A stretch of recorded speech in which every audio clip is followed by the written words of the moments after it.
창세기 42장은 온 세상의 기근이 심해져서 각 나라 사람들이 양식을 구하기 위해서 총리가 된 요셉에게 나오는 내용을 갖고 있습니다. 흉년이 든 지 2년째입니다. 요셉의 나이로는 39입니다. 극심한 흉년은 야곱이 살고 있는 가나안도 큰 기근에 시달리게 됩니다. 야곱은 애굽에 곡식이 있다는 이야기를 듣고 식량을 구하기 위해서 막내 아들 베냐민을 남기고 아들 10명을 곡식을 구하오라고 애굽으로 보냅니다. 야곱의 아들 10명은 애굽으로 와서 곡식을 얻으려고 총리 요셉에게 절을 하게 되죠.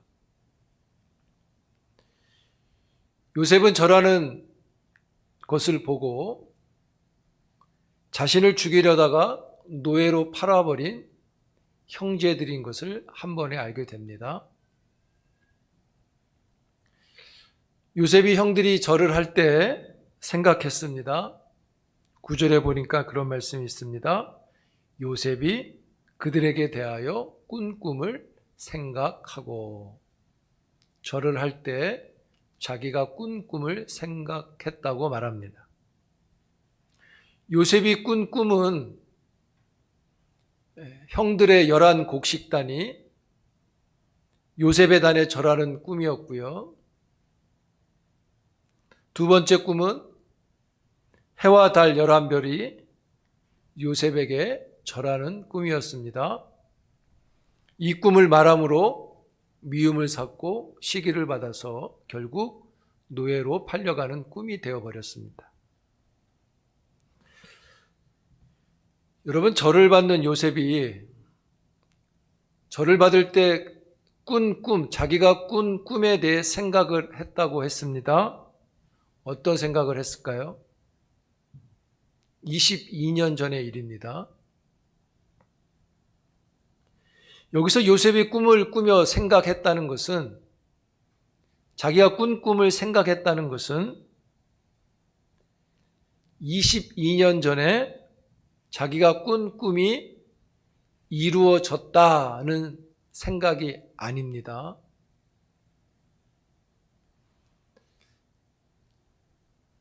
속으로 내 말이 맞았지, 이런 식의 생각이 아닌 겁니다.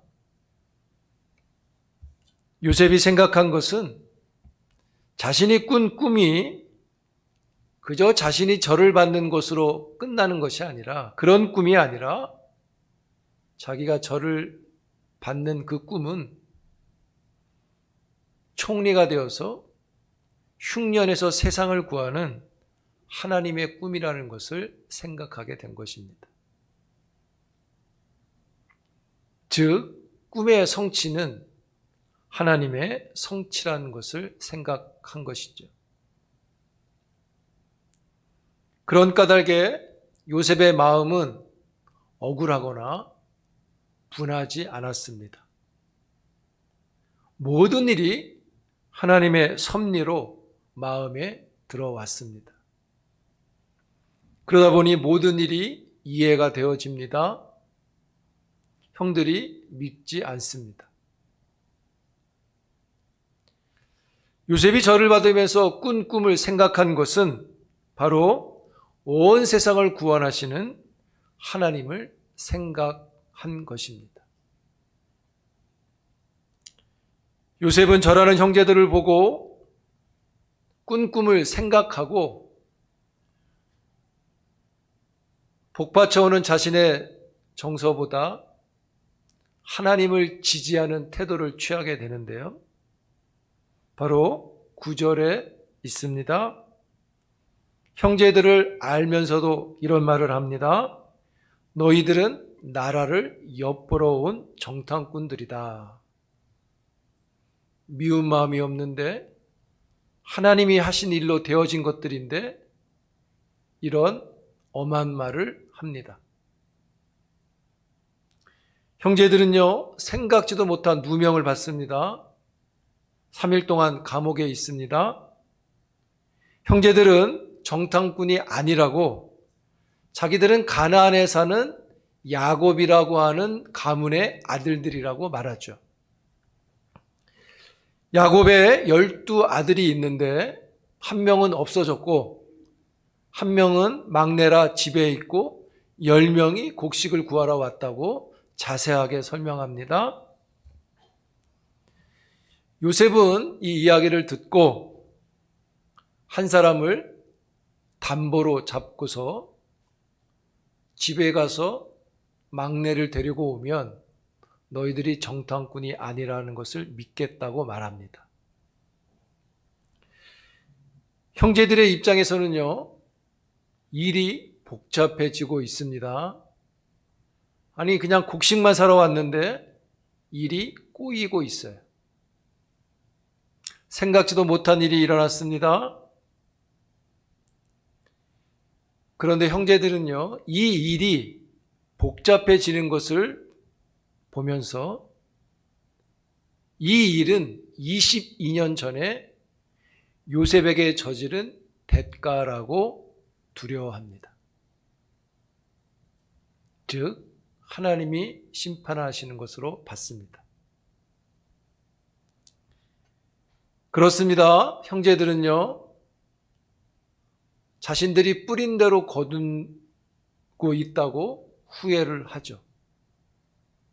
그래서 또 서로가 서로를 원망하게 됩니다.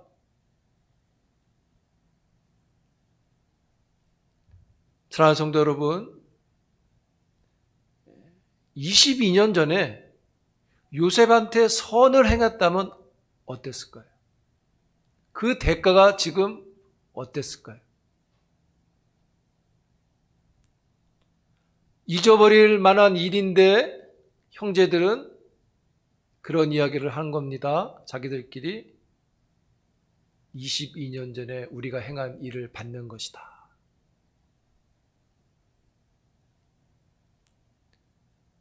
사랑하는 성도 여러분, 하나님의 선을 심기를, 뿌리기를 축복합니다. 하나님의 선을 버리고 무심코 뿌린 씨앗이 가족에게서 자라고요, 교회에서 자라게 되고요, 심지어는 그 씨를 뿌린 자기 안에서도 자라가게 됩니다. 그래서 쓴 열매를 보게 되는 것이죠.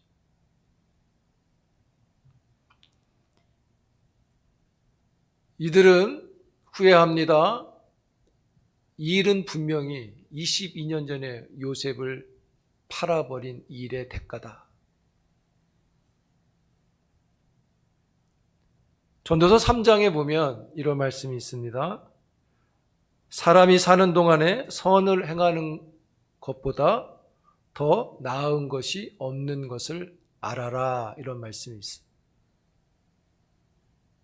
왜 이것이 가장 나은 것이라고 말합니까? 갈라디아서 6장에 보면 선을 행하되 포기하지 아니하면 때가 이르매 거두니라. 선을 심으면 그 선을 거두기 때문인 것이죠. 22년 전에 악을 심지 않고 선을 심었다면 어땠겠냐는 말씀이 바로 이것입니다. 히브리서 13장에 보면 선을 행하고 서로 나누어 주기를 잊지 마라. 하나님이 기뻐하시는 제사다라는 말씀이 있습니다. 여러분, 하나님의 선을 심고 뿌릴 때 하나님께서 기뻐하십니다. 하나님을 기쁘시게 하는 일은 믿음이죠. 선을 행하는 일이 믿음인 것입니다. 선을 뿌리고 심는 경건에 참여할 수 있기를 축복합니다.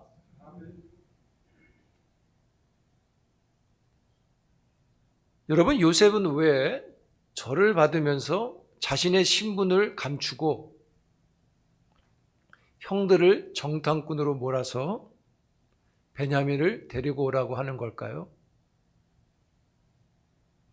그들에 대한 미움도 없고 그들에 대한 어떤 분노도 없는데 왜 이렇게 몰아갈까요? 그것은요, 이 일을 이렇게 복잡하게 진행하는 것은 자기의 복수를 하는 게 아니라 말씀드린 대로 하나님의 뜻을 받들기 위한 것입니다. 자기가 꾼 꿈의 목적이 뭐라 그랬습니까? 목표가 뭐였습니까? 온 세상 사람을 살려내는 하나님의 꿈이라 그랬죠. 바로 그 일을 받드는 것입니다. 현실적으로 흉년은 5년 남았습니다. 세상 사람들은 내년에는 좋아지겠지라고 생각할 수 있습니다. 기대할 수 있습니다.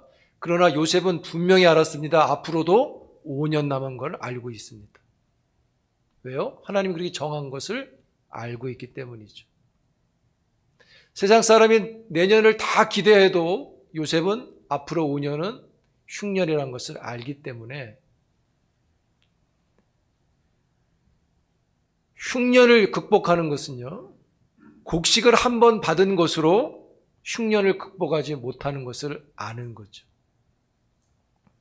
흉년을 극복하는 것은 곡식을 일부 가져가는 게 아니라 곡식이 있는 곳으로 오는 것이 흉년을 이기는 것임을 알고 있어요. 즉, 이것이 목숨을 구하는 것임을 알고 있다는 것이죠. 요셉이 꾼 꿈은 사람을 살리는 하나님의 꿈이라고 말씀드렸습니다. 하나님은 요셉을 통해 야곱의 집을 양식이 있는 애굽으로 데리고 와서 목숨을 구하도록 계획하신 거죠.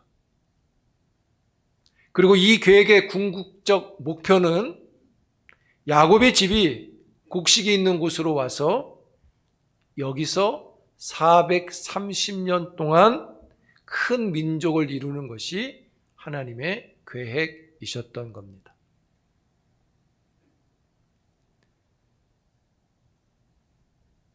하나님은 큰 민족을 이루는 데 있어서 가나안 땅에서 이루는 것보다 애굽에서 이루는 것이 훨씬 더 순조로운 것을 아시기에 그들을 애굽으로 옮기신 거죠.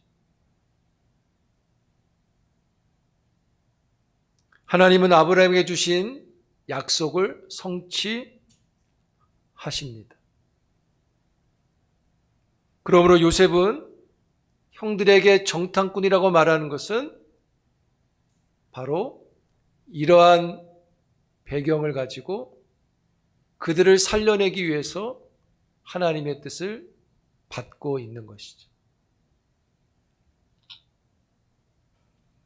만약에 요셉이 절을 받으면서 내가 요셉이요, 22년 전에 당신이 나한테 그랬어라고 엄하게 야단치고 곡식을 줘서 고향으로 보냈다면 형제들은요, 아버지에게 요셉이 살아있단 말을 하지 않고 두려운 마음에 애굽으로 돌아오지 않았을 것이라고도 생각됩니다. 왜 그렇습니까? 형들은 충분히 그럴 만한 사람들입니다. 그래서 요셉은 형들을 잘 알고 있었기 때문에, 충분히 그러고 남을 사람들이었기 때문에 그들을 엄하게 대하고 복잡하게 일을 진행시키고 있는 것입니다. 꼼짝 못하게 만드는 겁니다. 자신들의 말대로 살아가는 게 아니라 요셉의 말을 듣고 살아가도록 그들을 불러들이는 것이죠.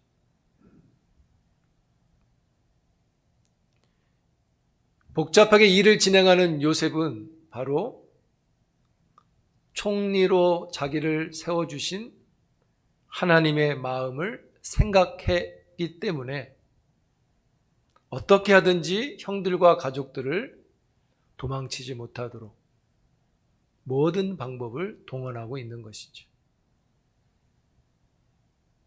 그리고 이렇게 함으로 인해서 형제들이 22년 전의 일을 지금도 마음에 갖고 있다는 것은 그들의 그 일에 눌림에서 회개하는 일을 얻게 되죠.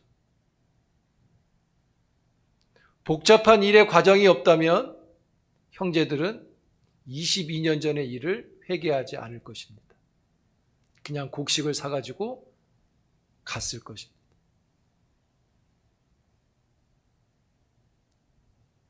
사랑하는 성도 여러분, 하나님 우리를 대하실 때도 비슷합니다. 요셉이 형제들을 잘 알고 다루듯이 하나님도 우리를 잘 아십니다. 그래서 하나님께서 우리들을 복잡하게 다루실 때가 있습니다. 우리의 결정적인 문제를 단번에 해결하지 않으시는 겁니다. 건강이 좋지 않은 사람은 한꺼번에 다 치료해 주시면 좋겠는데 그렇게 하지 않으시고 천천히 조금씩 고치실 때가 있으시죠. 물질이 필요한 사람에게 막 부어주시면 좋은데 그렇게 하지 않으시고 그냥 그만큼만 주십니다. 그래서 그 물질을 놓고 기도하게 만드시죠. 왜 그렇게 하십니까? 우리들을 잘 아시기 때문이에요. 한 번에 다 주면 우리 멋대로 하는 것을 아시기 때문인 거죠. 즉, 기도하지 않기 때문입니다. 하나님 우리의 성품을 아시기 때문에 우리의 필요를 한 번에 채우지 않습니다. 복잡하게 인도하시기도 합니다. 마치 시므온을 옥에 가두고 막내 베냐민을 담보 삼고 이런 요셉이 하는 것처럼 우리의 삶을 다루실 때가 있다는 거죠. 왜 그렇게 하신다고 했습니까? 우리를 자꾸 하나님 앞으로 나올 수 있도록 하시는 것입니다. 배가 고파야 하나님을 찾지 배가 부르면 잘 찾지 않습니다. 어려움이 있어야 기도하게 됩니다. 복잡함이 있어야 뒤를 돌아보게 됩니다.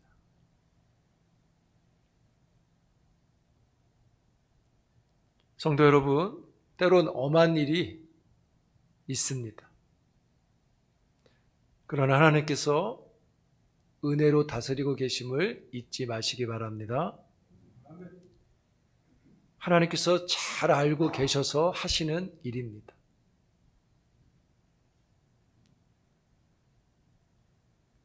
여러분, 온 세상의 흉년일 때 온 세상의 사람을 살려낸 요셉을 보듯이 하나님께서 독생자 예수를 통해서 온 세상의 죄인을 구원하셨습니다. 그런 까닭에 성도가 살 길은요, 무슨 일을 만나도 예수님 앞으로 나와서 은혜를 구하는 것이 최선입니다. 왜죠? 은혜는 하나님이 베푸십니다. 살아가면서 엄한 일들이 많습니다. 살아가면서 일이 복잡해지는 경우가 많습니다. 우리의 인생이 굴곡이 심해요. 그런 까닭에 엄한 일들 앞에서 또 우리의 굴곡이 많은 인생 앞에서 요셉과 그의 형제들이 보인 것처럼 우리는 하나님을 생각함이 필요합니다. 요셉도 저를 받으며 하나님을 생각했고 형제들도 어려운 일을 당하며 다시금 하나님 앞에 그 악을 생각하고 있습니다.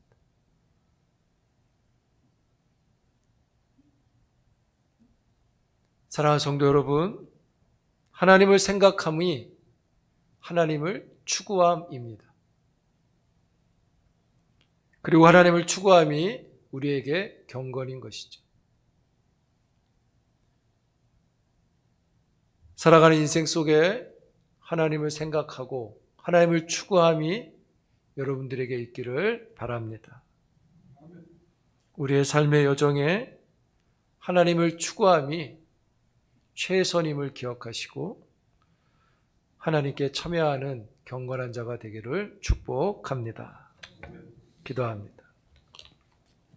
하나님 감사합니다. 어려운 일을 만나고 복잡한 일을 만날 때 우리가 하나님을 생각함이 필요함을 말씀을 듣습니다. 하나님을 추구하는 믿음을 얻게 하시고 그 하나님의 인도를 따라 믿음으로 살아가기를 힘쓰는 주의 종들이 되게 하옵소서. 무엇보다 하나님 앞에서 선을 심고 뿌리는 종들이 되어서 그 선을 돌아옴을 경험하여 하나님의 은혜를 얻는 종들이 되게 하옵소서.